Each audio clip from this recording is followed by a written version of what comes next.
अखिल भारतीय दलित पिछड़ा एवं अल्पसंख्यक वर्ग परिषद के महासचिव एवं राज्य प्रवक्ता चमन राही ने शिमला में प्रेस वार्ता को जारी करते हुए कहा कि पिछली भाजपा सरकार में मुख्यमंत्री रहे जयराम ठाकुर ने दलित, पिछड़ा और अल्पसंख्यक वर्गों की अनदेखी करते हुए निगमों, बोर्डों और मंत्रिमंडल में जिला मंडी से किसी को ताजपोशी नहीं दी गई थी।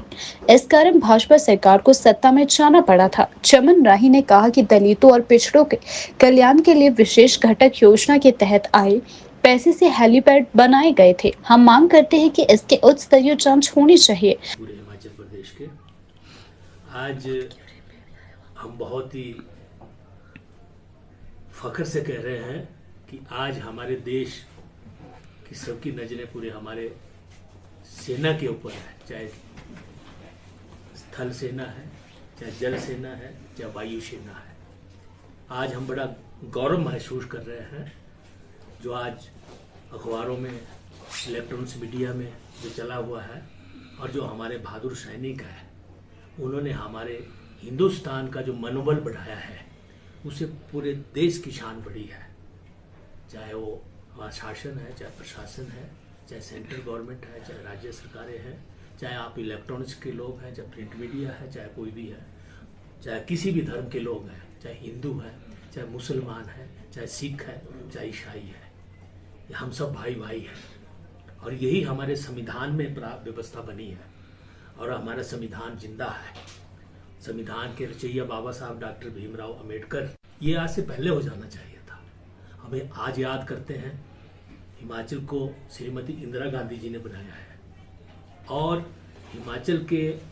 निर्माण के लिए जो उनका काम रहा है वैसे उनका देश के निर्माण के लिए काम रहा है। 1971 का जब युद्ध हुआ था,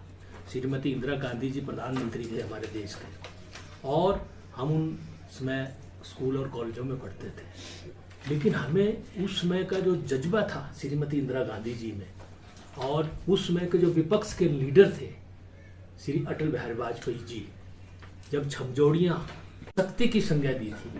वाजपेयी जी ने, कितना अच्छा सभी राजनीतिक विचारधाराओं से ऊपर उठ के उनको देश प्यारा था और उन्होंने शक्ति की भांति जो कहा कि शक्ति की भांति श्रीमती इंदिरा गांधी हजारों सैनिकों को बंदी बना लिया था, वो जज्बा होना चाहिए आज सरकार में हमारे। लेकिन फिर भी आज उनके पोतरू राहुल गांधी जी, मुझे बड़ी खुशी हुई कि उन्होंने सारे विपक्ष के नाते उन्होंने उनको हौसला दिया है सरकार को कि सारा विपक्ष खड़ा है हमारे देश के, हमारे प्रधानमंत्री, हमारे राष्ट्रपति के साथ और बहुत अच्छी बात है। और हम पिछड़ों को और अल्पसंख्यकों को जो उन्होंने गले लगाया है वो बहुत एक अनूठी मिसाल है। और चिल्ड्रन ऑफ स्टेट जो उन्होंने जो गरीब घर के बच्चों को जो बनाया वो पूरे हिंदुस्तान में एक मिसाल है और हमें खुशी है कि इनके नेतृत्व में हमें पूरा भरोसा है। और जातिगत जनगणना जो राहुल गांधी ने एक मुहिम चलाई थी भारत जोड़ो आंदोलन के अंतर्गत, आज सरकार को झुकना पड़ा सेंट्रल गवर्नमेंट को, तो हम भी चाहते थे कि जातिगत जनगणना होनी चाहिए और राहुल गांधी जी ने भी चाहा था कि जितनी पॉपुलेशन है, जितनी पॉपुलेशन के हिसाब से उनको शासन और प्रशासन में उनको सीटें मिलनी चाहिए इन वर्गों को। तो हमें अब भरोसा है कि चाहे लिखा है राहुल गांधी जी की और सुक्खू जी की, वो हमें पूरा भरोसा है कि उस रूपरेखा को इम्प्लीमेंट करेंगे हिमाचल प्रदेश में। और उसी तरह से हमें इस चीज का भी मलाल है, जब पिछली सरकार रही जयराम जी के नेतृत्व में, मैं मंडी जिला से हूँ और मंडी जिला के से वो भी संबंध रखते हैं, उनके समय में करोड़ों से उस पैसे से हेलीपैड बनाया गया, मिसयूज हुआ, उसका मिसयूज होने का हम ये भी चाहते हैं वर्तमान सरकार के उसकी छानबीन हो और भी उसकी इंक्वायरी होनी चाहिए। जो पैसा हमारे हक और हकूक के लिए आया था उस पैसे का दुरुपयोग हुआ है और उसके हेलीपैड बनाने की क्या जरूरत थी। हेलीपैड में तो बड़े बड़े सरमाएदार जाते हैं, दलित थोड़े हवाई जहाज की यात्राएं करते हैं, पिछड़े लोग थोड़े करते हैं, तो वो पैसा उनका हक का था, वो संवैधानिक प्रारूप था,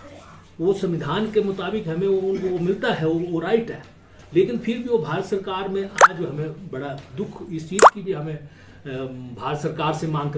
करते हैं हम। और भारत सरकार में हिमाचल प्रदेश के दो यहाँ पे मंत्री भी रहे और यहाँ के 4 सांसद हैं, उनसे भी हम मांग करते हैं कि वो दिल्ली में पार्लियामेंट में हिमाचल के हकों की लड़ाई लड़े, जैसे सुखराम लड़ते थे, पंडित सुखराम संचार मंत्री थे, उनको संचार क्रांति के मसीहा माना जाता है। लेकिन यहाँ से नड्डा साहब आजकल स्वास्थ्य मंत्री है भारत सरकार में, अनुराग ठाकुर जी स्पोर्ट्स के मिनिस्टर रहे, उनको चाहिए था यहाँ बजट जैसे सुखराम लाते थे, सुखराम जी की नकल करते, यहाँ हिमाचल को पूरा पैकेज देते, हिमाचल में वो पैसा आता तो हिमाचल की भलाई होती। लेकिन हो क्या रहा है, वो वहाँ जाते हैं, बैठे रहते हैं और पूरे देश की आज करोड़ों अरबों रुपए का नुकसान हिमाचल प्रदेश में हुआ।